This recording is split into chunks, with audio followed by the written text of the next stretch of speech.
자, 오늘 이 19장, 출애굽기 19장인데요. 다 살펴봐야 되는데 이제 중간 부분만 살펴보려고 합니다. 모세 오경을 이제 세 등분으로 나누면 첫 번째는 창세기, 그 다음에 출애굽기, 레위기, 신명기, 그죠? 신명기 맞아요? 창세기 한 대목, 그 다음에 출애굽기, 레위기, 민수기, 그 다음에 마지막이 신명기죠. 그죠? 세 부분으로 나누고 있어. 이제 여기에 핵심은 하나님의 나라예요. 사실 하나님의 나라, 핵심에 하나님의 나라가 있고, 또 굉장히 중요한 게 뭐냐면 하나님의 언약이 있습니다. 언약. 하나님의 나라와 하나님의 언약. 성경의 모든 얘기가 사실은 이 모세오경 안에 다 들어있어요. 하나님의 나라가 이루어져 가는데 그것이 뭐냐? 하나님의 약속의 성취다. 약속의 성취다. 하나님이 이스라엘 백성에게 행하신 약속, 그 약속이 성취되어져 가는 과정, 그게 하나님의 나라가 있는 것입니다. 그래서 성경에서 굉장히 우리가 놓치지 말아야 될 단어가 언약이라는 단어입니다. 약속, 언약 같은 말이죠. 그리고 하나님의 나라, 하나님의 나라, 이 두 가지를 우리가 놓치지 말아야 됩니다. 여러분, 이 성경이 구약과 신약, 그죠? 약속들입니다. 약속이 무슨 약속이죠? 약속이 성취되어져 가는 과정. 하나님과 그 백성들과 맺은 약속이 성취되어져 간다는 거예요. 구약에는 이미 그 약속이 이루어졌고 신약도 이루어졌고 또 마지막 남은 약속이 있는 거예요. 그 약속의 성취, 그 완성이 바로 하나님의 나라가 이루어지는 것을 말하는 겁니다. 자, 창세기 12장에 성경에는 많은 약속들이 있습니다.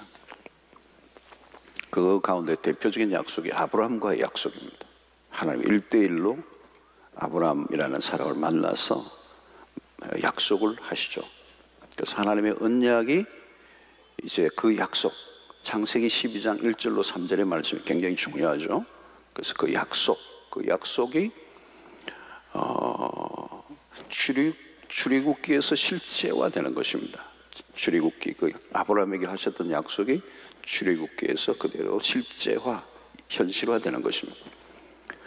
그래서 여러분이 창세기와 출애굽기 뗄래야 뗄 수 없습니다. 굉장히 긴밀한 연관성을 갖고 있는 것이죠. 그 약속이 어떻게 이루어져 가고 있는가.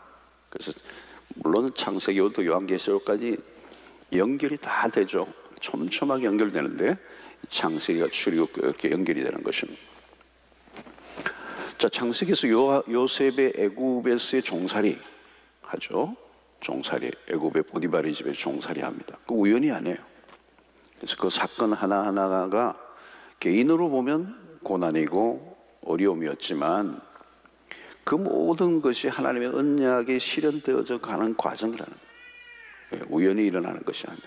야곱의 가족이 70명이 가나안에 흉년이 들고 애굽으로 간 것도 그 언약의 성취라는 겁니다.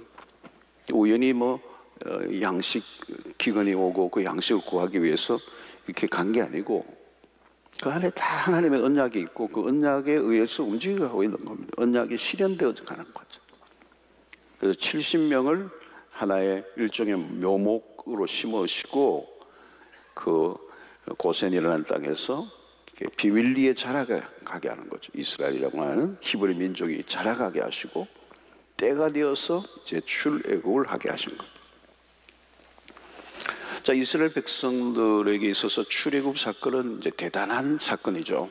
이제 그게 유월절, 우리가 계속 유월절의 절기, 예수님도 요즘 절기를 유월절기에 이제 예루살렘으로 들어가시는, 이 모든 것 안에는 출애굽 사건이 이스라엘 백성들에게 가장 큰 사건. 자, 근데 출애굽 과정에서 어떤 일이 납니까? 애굽에서 이제 가나안으로 가기 위해서는 홍해를 건너죠. 홍해. 바다가 갈라지는 기적이 일어납니다.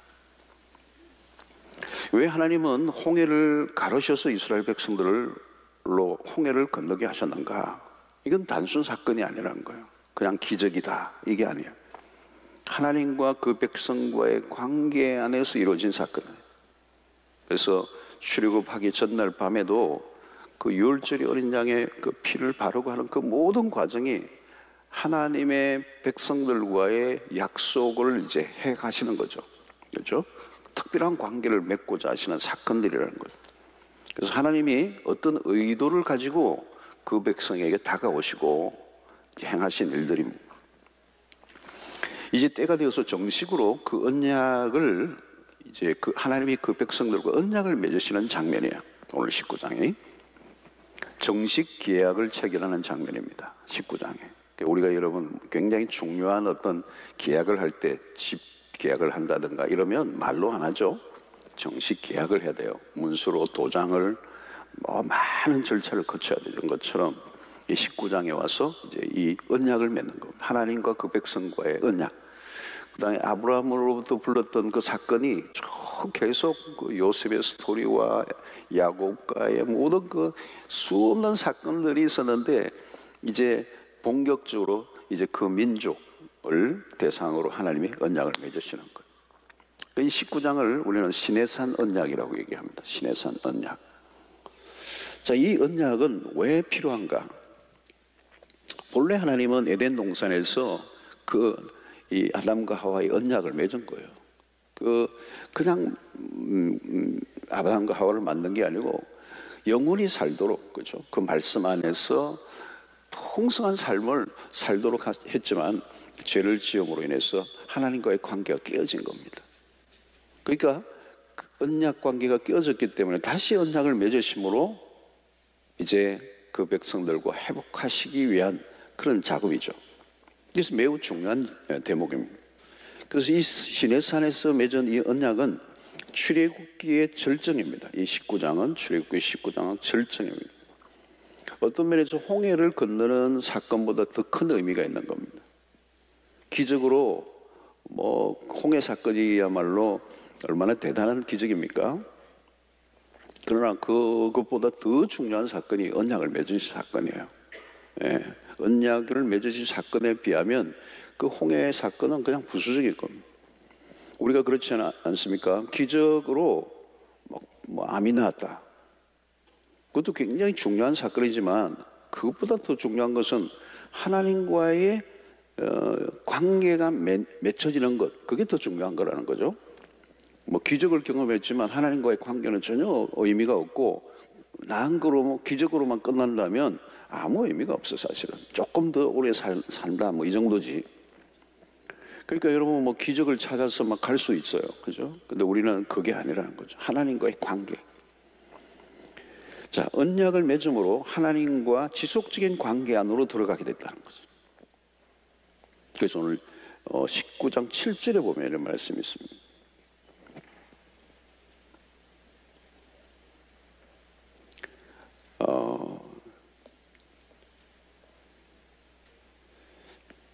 자, 좀 생략하고 출애굽 이후에 계속 광야를 지나온 이스라엘 백성들이 시내산 입구에 이제 도착을 해요.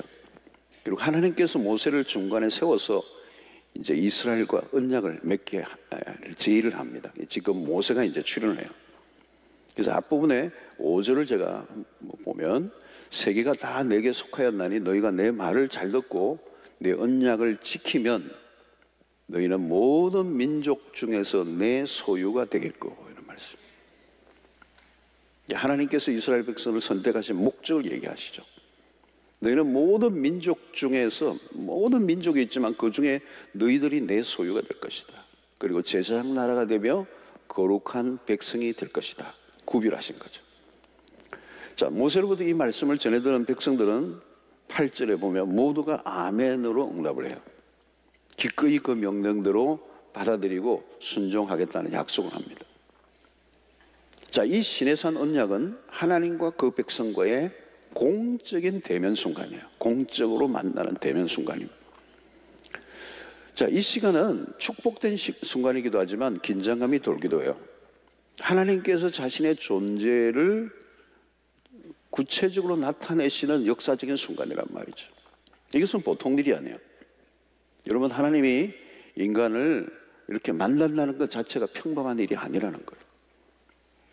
특별히 이 언약 체결은 법적인 체결입니다. 법적인 체결. 하나님께서 언약을 맺으시고 그 언약을 맺으실 때는 이제 그 언약을 맺는 그 당사자에게 내가 매이는 거예요. 그죠? 언약을 맺는다는 것은 그만큼 책임을 가진 것입니다. 일반적인 약속으로 말로 끝내는 게 아니에요.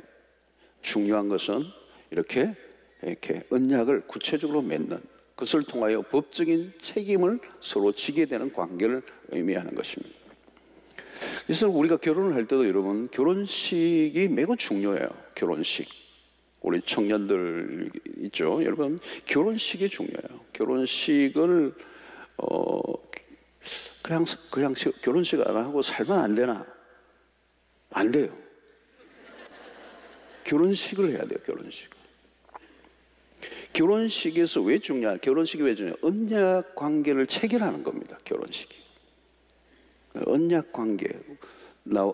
당신과 내가 만나서 둘이서 그냥 좋아서 사는 게 아니고 하나님과 사람들 앞에서 언약을 맺는 거예요. 언약을 공적으로 맺는 거예요. 결혼은 파블릭, 공적인 것입니다. 사적인 게 아니고 공적인 거라는 거예요. 그러니까 우리끼리 살고 막 지구 바깥에 살면 모르겠어요. 그런데 우리가 이 세상 안에서 살아갈 때는 결혼 관계는 공적인, 결혼식은 공적으로 해야 된다는 거예요. 그냥 대충 만나서 살다가 끝내버리면 되는 게 아니에요. 결혼이란 서로가 법적인 책임을 진다는 것을 의미해요. 예, 법적인 책임. 그래서 결혼식에서 가장 중요한 것은 결혼 예식에 서약하는 시간입니다. 서약하는 시간. 그러니까 사실은 여러분, 목사님 주례로 결혼을 해야 돼요. 목사님 주례로 결혼을 해야 돼요. 그러니까 성경에 손을 얹고, 그죠? 굉장히 이것은 공적으로 중요한 겁니다. 성경에 손을 얹고 서약을 하는 거예요. 이 말씀 위에, 영원히 변치 않는 하나님의 진리의 말씀 위에 약속을 하는 거예요. 그때 모든 사람들이 보는 거죠. 자, 여러분, 결혼은 뭐예요? 약속이라는 거죠. 그리고 반드시 서약을 해야 되는 겁니다. 그리고 그 약속은 하나님 앞에서 약속이고 사람들 앞에서 하는 약속이에요. 그런 면에서 결혼식이 공적이라는 거예요. 사적으로 둘만 조용히 어디에서 결혼식 하는 것은 문제가 있어요. 미국 라스베가스에 가면 그래요. 아주 자그마한 결혼식장이 많아요. 그곳에 왜 그렇게 이 도박하는 동네에 이런 결혼식장이 조그만한 게 많냐? 거기서 서로 눈 맞아가지고 그냥 결혼식 하는 거예요. 그러니까 아무도 없는 거예요. 하객이나 가족이나 없고 둘이 그냥 가면 또 이렇게 상업적으로 해주는 주례가 있어요. 그래서 끝나는 거예요. 즉흥적으로 결혼식을 올립니다. 여러분, 그게 아니에요. 결혼은 둘이 하는 것이지만 공적으로 결혼식을 통하여 공적인 선포를 해야 돼요. 그 서약하는 시간이 중요하고 공적인 선포를 하는 거예요. 하나님, 성부, 성자, 성령의 이름으로 이제 두 사람이 이제 하나가 되었음을 공포합니다. 이게 공포가 있어야 돼요. 공포. 여러분, 우리가 세례식도 그렇잖아요. 그죠? 세례식도 예수 그리스도를 믿고 하나님의 자녀로서 이제 공적으로 하는 거예요. 공적으로. 특별한 경우가 아니면, 돌아가시기 직전에 예수를 믿으신 분은 교회 못 오시니까 할 수 없이 가는 거지만 일반적으로 공적으로 하는 거예요. 하나님과의 어떤 공적인 체결, 약속이 있는 거죠. 그래서 서약을 하잖아요. 여러분, 세례를 받을 때도. 그리고 여러분, 결혼이란 그렇잖아요. 공적 선포와 함께 모든 사람들로부터 축복을 받는 출발해야 된다는 거예요. 그죠? 하나님과 이스라엘 관계가 이제 그렇게 된 거라는 거죠. 지금 이 출애굽 19장이. 이스라엘 백성들이 누구입니까, 여러분? 애굽에서 종살이 하던 사람들입니다. 정말 별 볼 일 없는 떠돌던 유랑민족이었고, 애굽에서 학대를 받고 고역을 당하고 노예 생활을 하던 사람. 그런데 이 백성들이 하나님과 정식으로 언약을 체결하게 돼요. 이건 특별한 사건이에요. 놀라운 사건이에요. 모든 민족 중에서 한 민족을 골라서 특별한 사건으로 불러주신 거예요. 자, 이 언약을 체결이라는 말은 하나님과의 특별한 관계 안에 들어갔다는 거예요. 그래서 이스라엘 백성들을 새로운 신분, 그의 소유된 백성이요 제사장 나라요 거룩한 백성이다. 자, 이것은 여러분 오늘 이 출애굽 19장의 말씀이 잘 연결되는 구절이 있죠. 신약의 베드로전서 2장 9절이에요. 자, 베드로가 이 부분을 다시 확인시켜 주죠. 2장 9절에 그러나 너희는 택하신 족속이요 왕 같은 제사장들이요 거룩한 나라요 그의 소유가 된 백성이니 이는 너희를 어두운 데서 불러내어 그의 귀한 빛에 들어가게 하신 이의 아름다운 덕을 선포하게 하려 하심이라. 예수 그리스도 안에서 우리가 이렇게 된 거죠.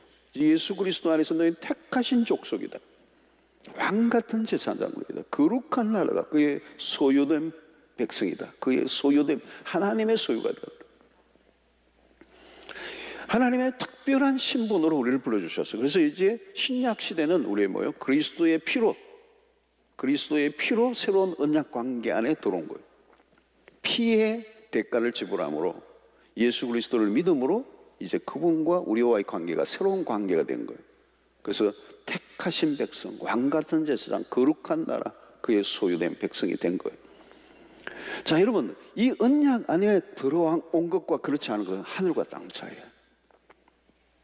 여러분, 어떤 사람은 결혼식 할 때 종이 한 장에 별건가 이렇게 할 수도 있어요. 아니에요, 여러분. 결혼 정서가 자체가 엄청난 위력을 다. 정서가 있을 때 법적인 보장을 받아요. 결혼에 대한 합법적 절차를 거치고 정서를 가지고 있으면 서로가 책임 관계 안으로 들어가는 겁니다. 이스라엘 백성들이 하나님과 언약 관계에 들어가면서 서로가 책임 관계가 되는 거예요. 누가 여러분 덕을 보는 거죠? 그 백성들이에요, 백성들. 하나님은 뭐 체결하나 안 하나 하나님에게는 아무 상관이 없어요. 그런데 그 백성과 체결함으로 하나님이 스스로 법적인 책임을 지고 매이게 되는 거예요. 이건 놀라운 거예요.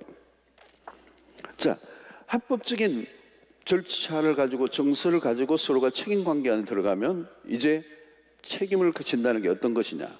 좋은 예가 하나 있어요. 얼마 전에 아마존 있잖아요. 브라질 아마존 말고 아마존 창업자가 제프 제이조스라는 사람이 있잖아요. 그런 세계 최고의 갑부예요. 그가 얼마 전에 이혼을 했잖아요. 그렇죠? 근데 그의 아내 로렌 산체스와 재산을 반으로 딱 분할했어요. 그의 재산이 얼마나 되는가? 엄청나네, 엄청나. 1,370억 달러. 한화로 제가 친절하게 환산을 하면 153조. 감이 안 와요. 얼마나 될지. 1조도 공이 몇 개예요, 여러분? 그러니까 135조래요. 이 베이조스가 아마존 창업자가. 그녀가 받은 위자료는 당연히 뭐예요? 반 나눴어요. 76조를 받았어요. 남의 얘기니까 뭐 우리하고 상관없어요. 별로 뭐 감동이 없는데. 여러분, 이게 뭐냐? 뭘 얘기하는 거예요? 법적 결혼 관계 안에서 이루어지는 일. 약속 관계가 법적인 보장을 받는다는 게 무엇인지를 얘기하는 거예요. 그녀가 그냥 동거인이었다면 이렇게 줄 수 없어요. 법적인 책임을 베이조스가 지지 않을 이유가 없어요. 언약을 체결한다 하는 것과 하지 않는 것, 이게 어떤 것인가를 비로소 느끼게 되죠. 상대가 누군가에 따라서. 물론 거지면 뭐 상관없지만. 하나님과 우리의 관계가 그렇다는 거예요. 언약을 체결하는 거, 신의 산에서 언약을 맺자는 거예요. 하나님이 너와 언약을 맺자는 거예요. 이 말은 하나님이 그 백성들을 특별한 관계 안으로 불러들이신 거예요. 하나님의 소유가 되었다는 거예요. 어마어마한 비밀이 그 안에 있는 거죠. 우리 하나님이 스스로 우리에 대한 책임을 지시겠다는 선포예요. 공적으로. 이제 우리에게 주어진 상속권은 뭘까요, 여러분? 상상할 수 없는 것입니다. 값으로 따질 수 없는 것입니다. 하나님의 영원한 소유가 됐잖아요, 우리가. 그러니까 하나님이 소유하고 있는 모든 것이 우리가 함께 공유하는 하나님의 참 상속자들이 됐다. 이제 우리가 예수 그리스도의 피로 하나님과 언약 관계 안에 들어갔는데 이 언약 관계는 영원한 언약 관계에 들어갔다.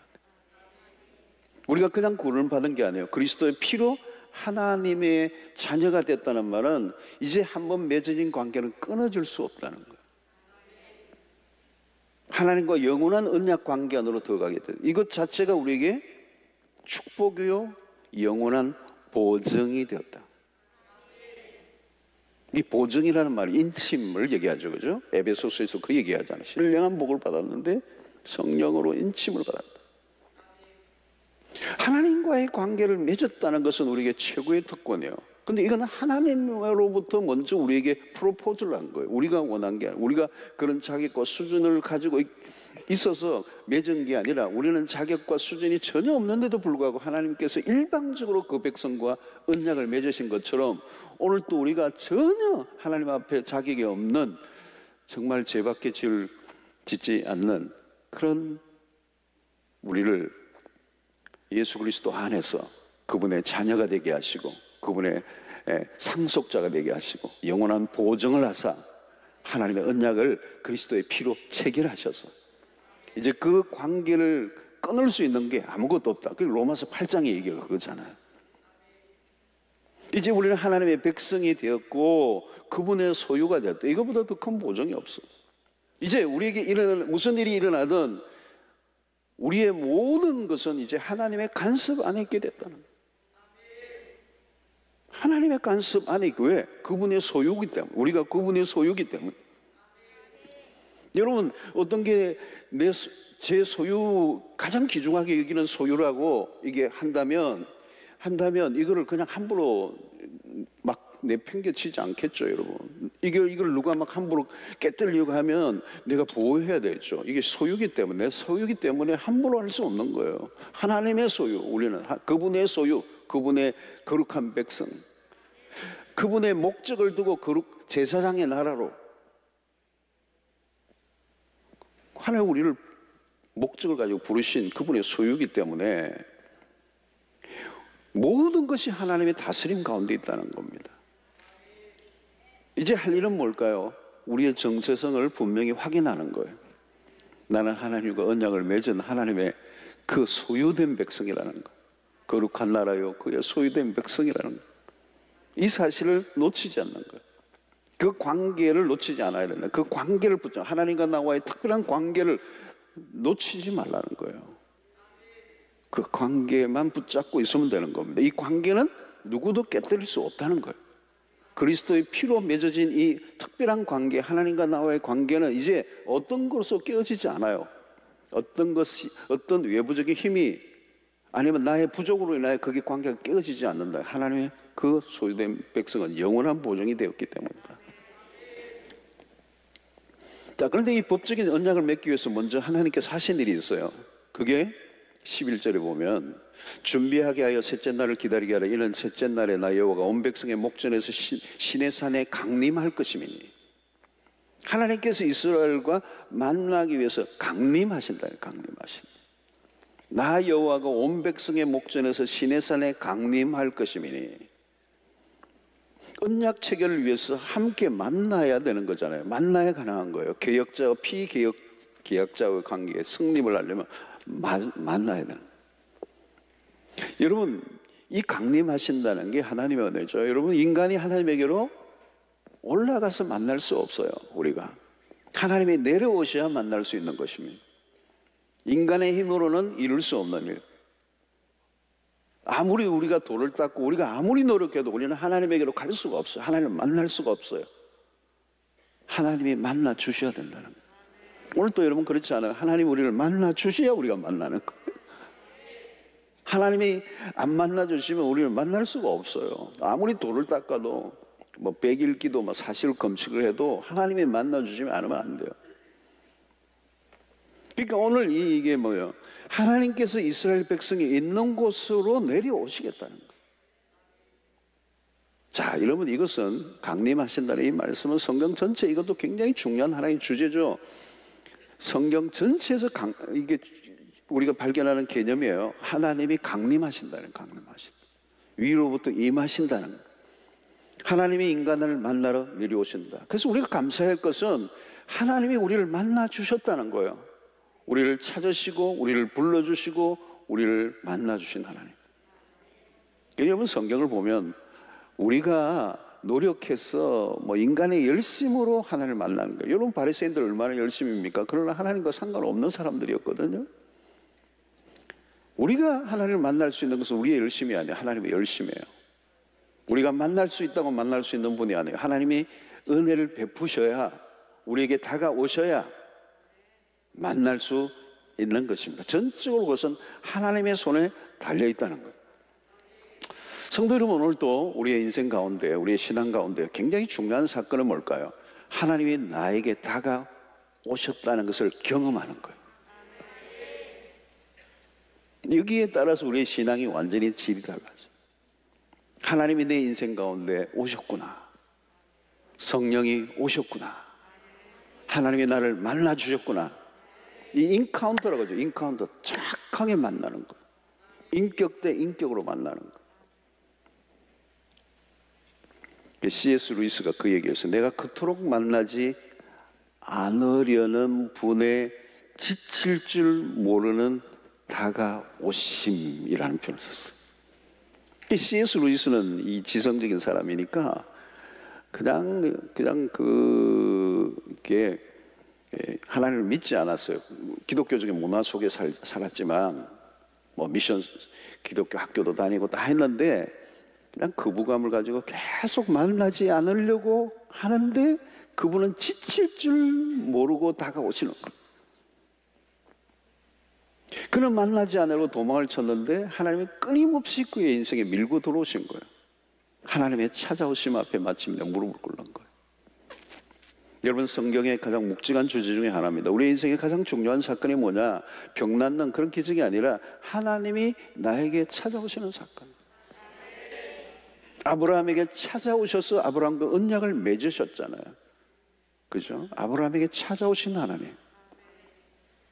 야곱에게 찾아오신 하나님. 야곱도 막 자기의 방식으로 살아가는, 자기 열심에 치우쳐서 자기 머리를 믿고 살아가는 어느 날 야복나루에서 딱 코너에 몰렸을 때 하나님이 일방적으로 찾아오시다. 바울의 다메섹 도상의 사건. 여러분, 이 하나님이 찾아오심, 이게 그들의 인생의 정점이에요. 정점. 여러분, 이 은혜가 있게 되기를 축원합니다. 정점이, 이게 놀라운 사건이에요. 그래서 임마누엘이죠. 임마누엘. 성육신 사건. 인간의 몸을 직접 입고 이 세상에 오신 것, 그것도 은혜요. 근데 그분이 영원토록 우리와 떠나지 아니하시는 그 은혜, 이 강림하심의 은혜가 오늘 이 이스라엘 백성들에게 임한 것입니다. 자, 그러면 하나님께서 어떻게 만나주시는가? 9절에 보니까 여호와께서 모세에게 이르시되 내가 빽빽한 구름 가운데서 내게 임하면 내가 너와 말하는 것을 백성들이 듣게 하며 또한 너를 영영히 믿게 하려 함이니라. 모세가 백성의 말을 여호와께 아뢰었으므로. 자, 하나님께서 오시되 눈으로 직접 볼 수 있도록 임하신 게 아니에요. 하나님은 영이시민, 인간의 눈으로 볼 수 있는 분이 아니에요. 하나님께서 빽빽한 구름 가운데서 임하셨다고 말씀하시는데 볼 수가 없는 거예요. 빽빽한 구름 속에 하나님이 보이지가 않아요. 다만 어떻게 해요? 빽빽한 구름은 상징이죠. 하나님이 임하셨다는 것을 상징적으로 보여주는 거예요. 그래서 많은 것들이 있어요. 천둥, 번개, 구름, 불, 신의 산이 연기로 덮여진 이 모든 것은 하나님이 임하셨다, 그 임재를 나타내시는 거예요. 일종의 하나님이 계신다는 사인입니다. 여러분, 죄인이 하나님을 직접 볼 수 없습니다. 자꾸 보려고 하지 마세요. 출애굽기 33장 20절에 뭐래요? 또 이르시되 내가 내 얼굴을 보지 못하리니 나를 보고 살 자가 없음이니라. 하나님을 얼굴을 보고 살 자가 없죠. 하나님의 얼굴이 있으신 분이 아니죠. 우리가 눈으로 볼 수 있는 분이 아니라는 거. 자, 9절을 보면 무슨 표현을 하고 있습니까? 하나님께서 모세와 대하는 것을 백성들이로 듣게 하라는 거예요. 백성들은 하나님을 보는 게 아니라 하나님의 말씀을 귀로 듣게 한다는 거죠. 말씀을 들으라는 거죠. 여러분, 직접 보는 것보다 듣는 게 더 중요해요. 하나님은 말씀을 들려주시는 하나님이시다. 말씀을 들었다면 하나님을 만난 것이다 하는 것. 우리의 초점은 말씀의 길을 기르는 것. 믿음도 들음에서 나는 거고, 그 말씀이 요한복음 1장에 뭐예요? 말씀이 곧 하나님이시다. 여러분, 보고자 하는 신앙보다 듣는 신앙이 수준이 높은 거예요. 보는 것도 필요하지만 자꾸 무엇을 보여달라고 하지 마세요. 어떤 분은 막 숲속에서 기도하는데 막 불이 번쩍 하더래요. 오셨구나 그랬는데 라이터가 팍 누가 차로 막 비춰가지고 막 라이터를 비추니까, 여러분 유치원에 가면 보여주는 게 많아요. 다 보여줘요. 여러분, 보는 것을 강조하는 신앙은 어느 날 엉뚱한 것을 볼 위험성이 있어요. 우상을 왜 만들죠? 보여달라는 거. 보여지는 신을 찾는 거. 자꾸 보는 것을 구하는 거죠. 그러다 보면 결국은 눈에 보이는 우상을 만들게 되는 거예요. 물론 보는 것도 중요해요. 보는 것 자체를 무시하는 게 아닙니다. 하나님은 눈으로도 시각적으로 뭔가를 보여주실 때가 있어요. 그러나 문제는 인간의 연약성이에요. 우리는 자꾸 화끈하게 보여달라고 해요. 그러면 그게 다 우상 숭배로 가는 거예요. 여러분, 체험 신앙도 마찬가지입니다. 체험하는 게 굉장히 중요한데, 그 체험도 자기 자신이 체험한 것을 객관화시킬 수는 없어요. 자기 개인적으로 체험한 거기 때문에. 객관화시킬, 그래서 여러분 간정도 조심해야 되는 이유가 그런 거예요. 다른 사람에게 그게 객관화될 수가 없어요. 본인이 경험한 거예요. 그 본인이 경험한 게 모든 것이 될 수가 없어요. 다른 사람은 또 다른 경험을 한 거예요. 중요한 것은 개인의 체험보다, 우리가 체험한 것보다 하나님은 훨씬 더 크신 분이거든요. 그런데 내가 체험한 그 세계 안에서만 하나님을 설명해낼 수가 없어요. 그러니까 여러분, 우리는 눈에 보이고 체험하는 것에 너무 매이지 말라는 거예요. 그게 신앙이 유치해진다는 거예요. 그래서 우리는 본 것을 믿는 게 아니라 하나님의 말씀을 듣고 말씀을 믿는 신앙이어야 된다는 거예요. 도마에게 그랬잖아요. 예수님이 너가 본 거로 믿느냐? 보지 못하고 믿는 자가 복이 있다 그랬어요. 이런 도마는 이 보는 신앙이에요. 보는 신앙. 손으로 다 만지는 시각적인. 그래서 여러분, 이 서방 종교, 서방 기독교, 동방 기독교 이게 나눠졌잖아요. 이 동방 쪽은 이 도마의 영성이에요. 보는 걸 강조하는 거예요. 그래서 성화들이 많이 만들어진 거죠. 성화들. 그리고 막 뭐가 시각적으로 그 여러분 교회들 가면 이 동방 종교에는 그런 게 있는 거죠. 그런데 여러분, 우리는 하나님의 말씀을 가지고 있는데 자꾸 보여달라고 저러면 곤란해요. 우리가 눈으로 보았다고 그걸 전부라고 여길 수도 없어요. 보고도 딴소리 하는 사람 많아요. 그리고 보기는 했는데 더 중요한 것은 말씀을 듣는 일이라는 거, 듣는 거. 말씀을 듣고 하나님을 만나는 경험에 익숙해져야 되는 거예요. 그것이 익숙하지 않으면 신앙에 늘 왔다 갔다 하는 사람들입니다. 여러분, 요즘은 특별히 뭐예요? 비주얼 시대죠. 보는 것을 강조해요. 그래서 요즘 굉장히 이 부분이 뭐 현대 상업주의는 전부 다 보여주는 전쟁입니다. 시각적인 부분이 발달되고 영상 시대죠. 요즘 아이들은, 어린 아이들도 다 뭐 2살도 안 될 것 같은데 의자에 앉았는데 너무 얌전해. 보니까 뭘 보고 있어. 핸드폰 막 이렇게 막 넘기는데, 와, 뭐 다 너무 잘하는 거예요. 2살 정도 됐는데 영상을 즐겨요. 이 뇌 구조가 바뀐다고 그래요. 이 보는 쪽으로의 발달되는 거예요. 듣는 게 약해지는 거예요.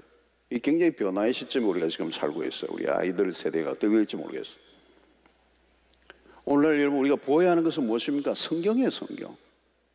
우리는 성경을 보음으로 듣는 거예요, 듣는 거. 보는 이유가 뭘까요? 말씀을 들으려고 보는 거예요. 그 성경을 읽는 가운데 우리는 성경의 음성을 듣죠. 그 가운데서 점점 믿음이 우리에게 찾아오는 것입니다. 말씀을 계속 들을 때, 말씀으로 찾아오신 하나님, 임마누엘이라고 할 때 나와 함께 하시는 그 하나님은 말씀으로 찾아오시고 말씀으로 함께 하시는 하나님. 그래서 말씀이 나에게 들려지고 말씀이 깨달아지고 말씀을 들을 때 내 안에 변화가 일어나고 있다면 임마누엘, 하나님이 내와 함께 하신다는 증거라는 거죠. 그래서 말씀을 듣는 가운데 가슴이 뜨거워지고, 말씀을 듣는 가운데 확신이 생기고, 말씀을 듣는 가운데 결단이 일어나고, 그 자체가 하나님이 나에게 찾아오신 증거요, 나에게 말씀하고 있다는 증거라는 거죠. 말씀이 임했다, 그게 하나님이 임하셨다는 말이에요. 말씀은 하나님의 인격에서 나온 것이기 때문에 그런 것입니다. 그래서 여러분, 말씀을 들을 때가 참 중요합니다. 말씀을 듣는 이 시간, 이 설교를 듣는 이 시간도 굉장히 중요한 거예요, 여러분. 말씀이 들리는가 하는 것, 그 말씀이 내 영혼에 들려지고 있는가, 그 말씀이 내 영혼 안에 깊은 곳까지 들어와서 역사를 하고 있는가. 그러면 그것이 말씀으로 하나님이 나에게 찾아오셨다는 증거요, 그 말씀을 통하여 하나님이 나에게 어떤 일을 행하시는 것입니다. 말씀을 통하여 하나님을 만나는 은혜가 있게 되기를 축원합니다. 이 말씀을 듣는 시간, 하나님이 말씀으로 임하셨다. 자, 그 다음에 하나님께서 이스라엘 백성들을 만나실 때 먼저 준비하도록 하셨어요. 하나님은 그냥 만날 수 없는 거죠. 여러분, 하나님을 만난다는 사건은 엄청난 사건이잖아요. 특별한 만남에는 특별한 준비가 있어야 돼요. 마치 결혼을 준비하는 신부가 신랑을 기다리듯이 뭔가 그 기다림의 시간은 뭐예요? 준비하는 시간이에요. 그래서 11절을 보면 준비하게 하여 셋째 날을 기다리게 하라는 거예요. 준비하라는 거예요, 준비. 그리고 3일을 기다리라고 하셨습니다. 이 기다림은 시간을 준 거죠. 그죠? 여러분, 시간을 주는 건 뭐예요? 준비하라는 거죠, 준비하라는 거. 여러분, 눈에 띄는 사람이 나타나도 그냥 결혼하면 안 되죠. 기다리는 절차가 있어야 돼요. 마음을 졸이며 기다리는 시간이 반드시 필요합니다. 결혼 날짜를 잡고 그 기다리는 시간은 준비하는 시간이죠. 무조건 도장 찍고 계약하는 게 아니에요. 하나님을 만나는 축복도 기다리는 사람에게 주어지는 것입니다. 은혜를 받는 사람들도 보면 기다림의 시간이 있었던 거예요. 기다림을 통하여 갈망하게 되고 영혼의 목마름을 경험하면서 그분에 대한 갈망이 깊어지는. 자, 그것이 첫 번째예요. 준비해라. 그런데 그 다음에 준비해야 될 게 뭐냐? 10절에 얘기해요. 여호와께서 모세에게 이르시되 너는 백성에게로 가서 오늘과 내일 그들을 성결하게 하며 그들에게 옷을 빨게 하고 그랬어요. 자, 가장 중요한 성결 조건이 뭐예요? 성결이라는 거, 성결. 옷을 빨라는 거, 옷을 빨라. 그들을 성결하게 하며 그들에게 옷을 빨게 하고. 그냥 하나님을 만날 수 있는 게 아니라는 거.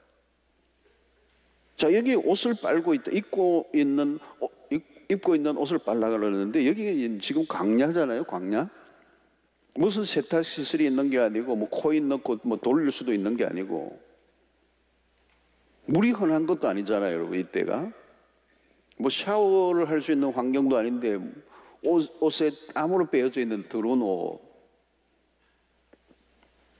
여유가 있는 부자들이 새 옷을 보관하고 있었다면 구태 옷을 빨아 입을 이유가 없어요. 새 옷을 입으면 됩니다. 그러나 그들에게는 새 옷이 없어요. 광야에서 노예 생활하다가 방황, 이 광야에 들어온 사람들.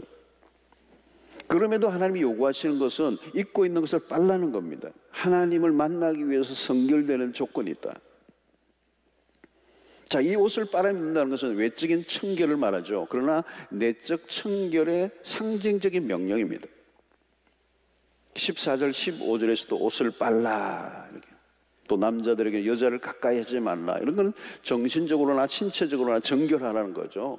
아무나 하나님을 만날 수 없다는 거예요. 하나님과의 언약을 맺기 위한 성결된 성결 조건이라는 거예요. 하나님을 만나는 이 언약의 관계를 맺는 이 예식이 너무도 거룩한 시간이기 때문에, 그렇죠? 결혼식에 더러운 옷을 입고 나갈 신부는 아무도 없어요. 만날 신랑을 생각하고 최고로 좋은 옷을 입고 나가죠. 특별히 웨딩 드레스, 그렇죠? 웨딩 드레스가 다 흰 색깔이죠. 흰 색깔이에요. 아직 저는 한 번도 까만 드레스는 본 적이 없어요. 결혼 웨딩 드레스. 까만 웨딩 드레스 입나요? 무서워요. 왜 하얀 드레스일까요, 여러분? 아마도 거룩하고 순결함을 의미할 거예요. 순결함. 그러니까 결혼의 계약관계 안에서 가장 순결되는 게 순결이라는 거예요. 우리가 하나님을 만날 때도 마찬가지라는 거예요. 순결함이라, 순결. 처녀 이스라엘, 처녀 이스라엘이라는 말을 많이 쓰잖아요. 처녀 이스라엘이 하나님을 만나기 위해서는 3일 동안 깨끗하게 하고 기다리라는 거예요. 여러분, 무조건 하나님을 만날 수 있는 게 아닙니다. 하나님께서 만나주시는 조건이 있는 거죠. 하나님께서 거룩하시기 때문에 우리도 거룩해야 된다. 아무렇게나 은혜를 주시는 건 아니다. 하나님의 축복된 삶을 살아가는 백성이 되려면 먼저 우리가 지켜야 할 명령인데, 성결이라는 거, 성결. 여러분, 여기서 매우 중요한 것은 뭐 어떤 우리에게 다른 걸 요구하는 게 아니에요. 하나님은 무슨 대단한 어떤 물질을 가지고 하나님 앞에 나아가는 그런 게 아니에요. 그냥 정결하는 것. 그냥 깨끗해야 된다는, 하나님을 만나기 위해서. 성결하라, 성결하라. 여러분, 이것이 사실은 모세오경 전체에서 얘기하는 거죠. 하나님을 만나는 백성들의 성결한 이 선제 조건, 깨끗해야 됩니다. 자, 요즘은 여러분, 우리가 이 부분에 대해서 굉장히 많이 어두워졌어요. 많이 기준이 무너지고 이게 죄인가 아닌가 별로 중요하지 않는, 따지지 않는 거예요. 최근에도 보니까 유명한 크리스찬 탤런트로 알려져 있는데 곧 결혼한대요. 근데 이미 임신을 했더라고요. 그 자매는 내가 그렇게 안 봤는데. 알려져 있는 크리스찬이 있거든요. 근데 마음이 안타까웠어요. 제가 안타까웠어요. 결혼에 있어서 서로에게 줄 수 있는 최고의 선물은 순결이잖아요. 하나님 앞에 나아가는 준비 중 준비는 거룩이에요. 하나님이 요구하시는 건 딱 하나예요. 딱 하나. 언약을 맺으실 때 딱 하나, 성결. 자, 오늘 여러분, 우리가 어떻게 성결할 수 있겠어요? 우리는 죽어도 깨어나도 성결이 안 돼요. 완전한 성결은 불가능해요. 거룩할 수 있습니까, 우리가? 우리는 거룩할 수 있는 존재가 아니에요. 머리끝부터 발끝까지 죄로 오염되어 있어요. 우리가 하나님 앞에 나아갈 수 있는 거룩은 오직 하나예요. 예수의 피 공로 의지하는 거예요. 그리스도의 피로만 정결하게 될 수가 있어요. 우리가 하나님 앞에 나아갈 때는 그리스도로 옷 입는 거죠, 그죠? 그리스도의 옷을 입는 거죠. 그것이 뭘까요? 그리스도의 피를 의지하고 나아가는 거예요. 여러분, 예수의 피로만 충분해요. 그분의 피. 날마다 우리는 그리스도의 보혈로 죄의 씻음을 받는. 여러분, 주님 앞에 나올 때도 마찬가지입니다. 이런 철학 때도 나올 때도 우리가 가장 먼저 여러분이 다른 기도하는 것도 중요한데 가장 성결되는 기도가 있는데, 그게 뭐냐면 그리스도의 피를 의지하고 한 주간 동안에 우리의 모든 죄를 구하고 용서를 얻는 시간이에요. 깨끗하게 되는 주의 피로 나를 정결하게 해주십시오. 나를 덮네, 나를 덮네. 주님의 그 보혈로 나를 계속 덮어주시는 은혜, 나를 깨끗하게 하시는 그 은혜를 우리가 누릴 때 하나님을 만나는 거예요. 우리가 기도를 열심히 해서 만나주시는 게 아니고 우리가 성결할 때, 우리가 깨끗한 신부로, 그리스도의 신부로 하나님 앞에 나아갈 때 주님이 우리를 만나주시는 줄로 믿습니다. 자, 오늘 이어서 12절을 보면, 너는 백성을 위하여 주의 경계를 정하고 이르기를 너희는 삼가 산에 오르거나 그 경계를 침범하지 말지니 산을 침범하는 자는 반드시 죽임을 당할 것이다. 좀 무서운 얘기가 나오죠. 여기에 주의 경계를 정해라, 그 경계를 지켜라 얘기하는 거. 산에 오르거나 그 경계를 범하지 마라. 산을 범하는 자는 반드시 죽는다. 여기서 산은 뭘까요, 여러분? 이 산은 왜 산을 오르거나 그 경계를 범하지 마라. 이 산은 신의 산이에요. 곧 이 신의 산은 하나님의 임재, 하나님의 거하심을 상징하는 거예요. 그러므로 함부로 가까이 하면 안 된다는 거예요. 그냥 가까이 하면 죽는다. 그 경계를 하나님께서 설정을 해 놓으셨다. 그 경계는 아무도 넘을 수 없어. 넘으면 죽게 되어 있다는 거예요. 여러분, 대표적인 인물이 뭘까요? 선을 넘다가 죽은 사람, 아담과 하와예요. 그들은 경계를 넘어선 거죠. 동산 중앙에 있는 선악을 알게 하는 나무의 열매를 따먹지 말라.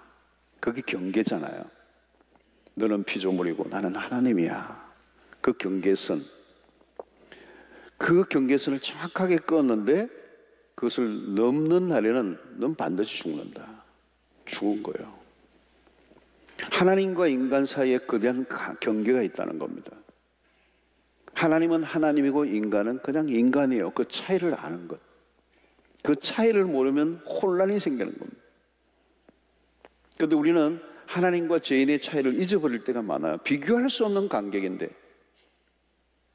여러분, 인간과 인간과의 차이들이 있긴 하죠. 여러분, 능력 있는 사람, 능력이 없는 사람 차이도 있어요. 뭐 사람들과 관계 안에서도 차이가 많아 보일 때가 있어요. 그러나 여러분, 인간은 인간이에요. 근데 하나님과의 차이는 비교가 안 돼요. 우리 이것을 분명한 인식을 가지고 살아야 됩니다. 하나님은 한 분밖에 없어요. 거룩하신 하나님, 그 영광이 너무도 찬란하신 분, 그 영광스러운 존재, 그 임재를 경험해 본 적이 있습니까? 그분은 우리와 다른 분이시죠. 여러분, 누가 참된 예배를 드립니까? 하나님을 하나님으로 알아보는 사람. 하나님이 누구이신가를 알면 알수록 예배는 더 깊어지는 겁니다. 우리가 아무리 뭐 예배를 잘 드리려고 해서 드려지는 게 아니에요. 그분이 누구이신가를 알아야 예배다운 예배를 드리는 거예요. 그래서 계속 우리가 참된 예배를 드리려고 하면 그분을 알아가는 겁니다. 왜 우상이 생깁니까? 하나님에 대한 무지 때문에 그런 거잖아요. 하나님을 알아가는 일보다 더 중요한 것은 없다는 거죠. 왜 우리가 교만해집니까? 쉽게 교만해집니까? 하나님 누구이신지 모르니까. 여러분, 겸손은 마음을 낮추는 것을 말하는 게 아니에요. 하나님이 누구이신가를 바로 아는 사람이 많이 할 수 있는 게 겸손해요. 그때 인간의 경계선을 지키게 되는 것입니다. 하나님의 자리를 넘보지 않는 거예요. 하나님의 그어놓으신 경계선을 지켜갈 때 그 경계선 안에서 하나님의 축복을 누리게 된다는 거예요. 하나님이 인간을 그렇게 만들어 놓으셨어요. 착각하면 안 됩니다. 경계선을 지키며 살아가려고 하면 어떻게 해야 돼요? 하나님을 알아가는 열심이 있어야 돼요. 무지에서 오는 탈선이 무서운 거예요. 그래서 하나님은 겸손한 자에게 은혜를 베푸십니다. 교만한 자를 물리치신다고 그랬잖아요. 예외가 없어요, 여러분. 교만하면 망하는 이유가 그 교만은 하나님의 자리에 자기가 앉았는 거예요. 여러분, 오늘날 세상에서 일어나는 이 무신론적인 문화들 안에 무엇이 있습니까? 개인주의. 이게 무서운 겁니다, 여러분. 개인주의는 그냥 개인주의가 아니에요. 여러분, 우리가 성경적 관점에서 보면 자기가 하나님 돼 있는 거거든요. 내가 하나님 자리에 앉아 있는 거예요, 개인이. 그래서 누가 조금만 간섭해도 죽이려고 그래요. 그리고 자존심, 이 존심. 조금만 건드려도 죽이려고 그래요. 그냥 막 살기가 등등하고. 여러분, 자존심 지금 건드리면 거의 대부분 다 나가실걸요? 남아있는 분 별로 안 계실걸요? 저도 예외가 아닐 거예요. 자존심 건드리면. 여러분, 우리가 정말 하나님을 하나님으로 인정해드리고 그분의 자리를 넘보면 안 돼요. 자존심 강한 사람, 내가 왕이 돼 있어요. 내가 하나님이에요. 내가 최고예요. 내 좋은 대로 살도록 내버려 두라는 거예요. 여러분, 믿음이란 뭘까요? 하나님을 하나님으로 인정해드리는 일입니다. 내가 주장하고 싶은 것을 내려놓고, 내가 왕 되는 것을 내려놓고, 집에서도 여러분 마찬가지예요. 누가 왕입니까, 여러분? 집에서 누가 왕이에요? 고3이 왕이에요? 아버지가 왕이에요? 요즘은 자녀들이 왕이더라고요. 여러분, 우리가 온전한 믿음을 가진다는 것은 경계선을 이해하는 것입니다. 하나님을 하나님으로 인정해 드리는 거예요. 경계선을 지켜가는 거죠. 하나님과 나와의 사이에 그 경계선을 명확하게 이해하고 지켜갈 때 하나님이 우리를 받아주시고 우리를 만나주시고 우리에게 은혜를 베풀어 주시는 것입니다. 오늘 우리가 누리는 축복들은 왜입니까? 여러분, 우리가 축복을 받을 만해서입니까? 전혀 아니에요. 이스라엘 백성들이 뭐 택함을 받을 만한 어떤 조건을, 특별한 것을 가졌습니까? 아니에요. 아무 이유가 없어요. 하나님이 그냥 그렇게 하신 거예요. 근데 이스라엘 백성들은 착각했죠. 자기들이 뭔가 특별하기 때문에 자기들을 선택한 줄로 착각한 거예요. 그렇지 않아요, 여러분. 오늘 우리도 마찬가지입니다. 우리가 무슨 특별해서 하나님의 택함을 받는 사람들이 아니에요. 우리가 자격이 있었어? 여러분, 교회 오래 다니다 보면 우리가 착각을 해요. 저 인간보다는 내가 나아서 하나님이 택해준 것처럼. 전혀 그렇지 않아요. 우리는 어떤 자격도 없어요. 어떤 공로도 없어요. 하나님 앞에 택함을 받을 만한 어떤 조건을 갖고 있지 않아요. 오직 자격 없는 우리를 당신이 일방적으로 택해 주시고 당신의 백성 삼으시고 그의 소유되게 하신 거예요. 왜? 답이 없어요. 모르겠어요. 어떻게 나를 예수 믿게 하시고 하나님의 그 아들 예수 그리스도를 믿음으로 받아들이게 하시고 구원을 얻게 하셨습니까? 알 수가 없어요. 그분의 그 말로도 할 수 없는 그 사랑을 그냥 받아 누리고 있는 거죠. 여러분, 힘들고 어릴 때마다 우리가 붙들어야 하는 것은 오늘 이 말씀을 통하여 우리 가장 핵심적인 메시지는 뭐냐면 하나님과 우리와의 특별한 관계예요. 이스라엘 백성들을 그렇게 특별한 관계로 불러주셨던 것처럼, 언약을 체결해 주셨던 것처럼 이제 오늘 신약시대 우리에게 그리스도의 피로, 예수의 이름으로, 그분을 믿음으로 하나님과 우리와의 관계가 특별한 관계가 된 거예요. 이것은 자격과 조건으로 만들어진 게 아니에요. 여러분, 우리가 뭔가 하나님 앞에 떳떳하게 우리 자신을 막 만들어서 하나님을 만나려고 하지 마세요. 죽었다 깨어나도 그건 불가능해요. 내가 열심히 하고 내가 정말 뭔가 그럴듯한 어떤 공을 세워서 하나님을 만날 수 있고 어떤 수도를 하고 돌을 닦아서 어떤 경지에 이르면 하나님을 만나주시는 그런 하나님이에요. 우리는 일평생 그건 불가능한 거예요. 오직 하나님이 우리를 만나주셔야만 우리가 만날 수 있는 존재예요. 그 만날 수 있는 유일한 조건은 예수 그리스도 안에서 이루어지는 것이고 그를 믿음으로 우리가 하나님의 자녀가 된 거예요. 그 믿음이 왜 왔어요? 어떻게 왔어요? 알 수가 없어요. 그분의 은혜예요. By grace예요. 그분의 은혜예요. 그래서 나 같은 죄인 살리신 주원의 놀라워 Amazing Grace라는 거 설명할 수 없어요. 그냥 감탄할 것밖에 없어요. 이미 하나님께서 그리스도 안에서 우리를 불러주시고 하나님의 자녀 되게 하시고 그분의 상속자가 되게 하시고 그의 소유된 백성이 되게 하시고 거룩한 나라가 되게 하셨습니다. 이제 어떤 자격과 조건이 아니에요. 오직 주님의 은혜로만 우리를 불러주시고 하나님의 자녀 되게 하셨기 때문에 우리는 그리스도 안에서 이제는 실패할 수 없는 사람들이에요. 그분의 소유가 되었다는 말은 이제 그분의 통치 아래, 그분의 다스림 안에서 결정될 수밖에 없는 우리의 인생의 결론은 그분의 손에 달려있고 그분의 주관과 그분의 통치 가운데 일어나는 거예요. 그리고 그 뜻을 따라 우리를 불러주셨기 때문에 하나님의 제사장 되게 하셨기 때문에 우리를 통하여 또 다른 사람을 구원에 이끌어내기 위하여 그리고 하나님의 나라 완성을 위해서 우리를 도구로 삼으시기 위해서 우리를 불러주셨고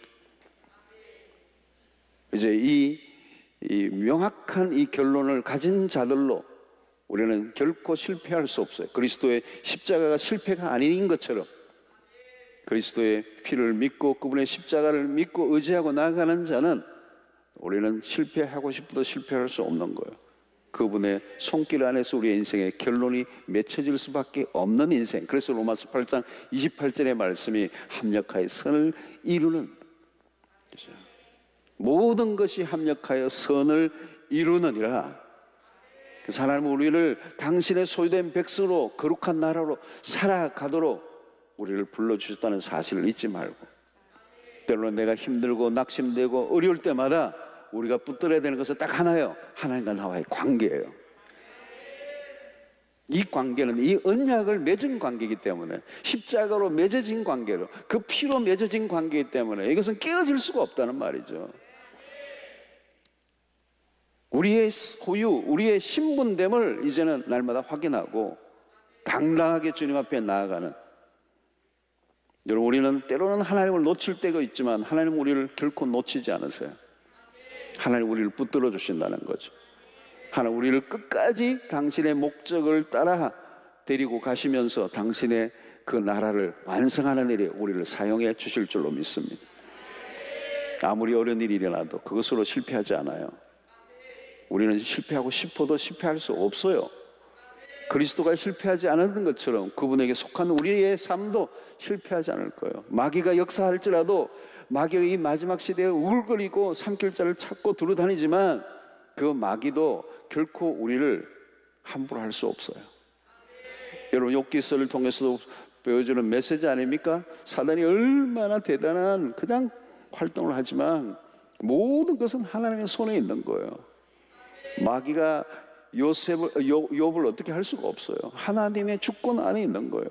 때로는 우리의 삶에 고난이 있고 어려움이 올지라도 우리의 인생은 망하지 않는 이유는 하나님의 주권 속에 있기 때문에, 그분의 통치 가운데 있기 때문에, 우리는 그분의 언약 안에 있기 때문에 언약은 깨어질 수가 없어요. 영원한 언약을 맺었다 말씀하시는 거죠. 오늘 여러분 예수를 믿는다는 게 이게 여러분 이게 그냥 기적이 아니에요. 어마어마한 기적이에요. 그 기적은 하나님과의 새로운 관계 안에 들어왔다는 거예요. 그래서 여러분 힘들고 어려우면 그 관계를 확인하시길 바랍니다. 하나님과 나와의 관계, 그걸 붙잡으시길 바랍니다. 나는 그의 소유된 백성입니다. 그의 거룩한 나라입니다. 제사장을 삼으신 그 은혜, 왕같은 제사장이 된 거예요. 우리가 왕같은 제사장이 된 거예요. 우리를 통하여 하나님이 이 놀라운 일을 행하신다는 사실을 믿고 믿음 안에서 낙심될 때마다 이 관계를 확인하고, 바울 사도의 로마서 8장처럼 그리스도의 사랑에서 끊을 자가 없으리다. 아무것도 끊을 수 없다. 우리를 사랑하시는 자로 말미암아 넉넉히 이기느니라. 이 믿음의 선포를 하고 합력하여 선을 이루시고 궁극적으로 승리케 하실 하나님을 찬양하면서 믿음 안에서 달려가는 여러분들 되시기를 주의 이름으로 축원합니다.